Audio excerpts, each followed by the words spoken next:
Hi, I'm Robert Osborne. Thanks for joining us. Last night in prime time, we premiered part 2 of The Story of Film, Mark Cousins' expansive documentary on the history of the movies.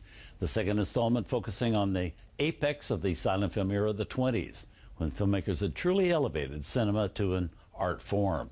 Right now, we're going to show you some landmark films from that magical period, during which silent films became more and more powerful, those roaring 20s. We start with Robert Flaherty's Nanook of the North, released in 1922, even before that word documentary was invented. That term, in fact, wasn't coined until 4 years later to describe another Flaherty film, one called Moana.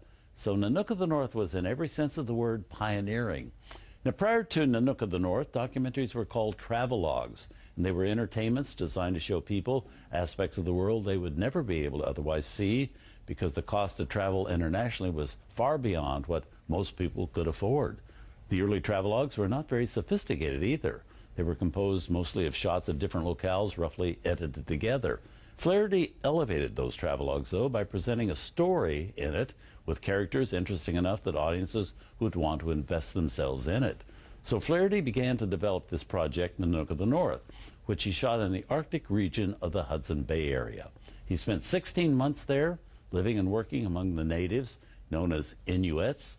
Those Inuits hired as actors who participated in several activities specifically staged for the film. And that's a big no-no as far as documentary filmmakers today are concerned, actually staging something for the cameras.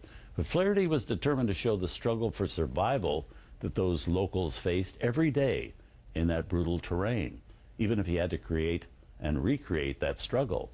Whatever it took to make, it's an incredible film.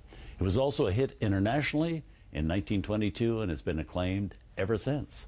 Here's the film, Robert Flaherty's Nanook of the North.